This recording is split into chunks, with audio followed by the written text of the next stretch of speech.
One of the companions of the Prophet Muhammad, peace be upon him, narrates that there was a woman from their tribe who used to grow beetroot in her small garden. Every Friday, she would pull out the beetroot, grind a handful of barley, and cook them together in a pot. The beetroot served as a substitute for meat in the meal. After Friday prayer, the Sahaba would visit her, greet her, and eat from the meal she prepared. They looked forward to this meal every Friday, as it was a source of comfort for them. One narration states that the meal contained no fat and was not sticky, yet the Sahaba were happy and satisfied with it.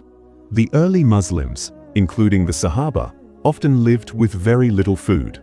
This woman's generosity, despite having limited means, was a great act of kindness that was deeply appreciated.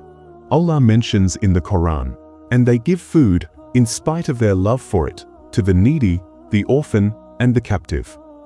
Even the Prophet Muhammad and his family experienced hunger. Aisha, may Allah be pleased with her, reported, "For 2 months, no fire was lit in our home. We survived only on dates and water." Feeding others, even with simple food, is highly praised in Islam. The Prophet said, "O people, spread the salam, feed others, maintain family ties, and pray at night when others are asleep, and you will enter paradise in peace."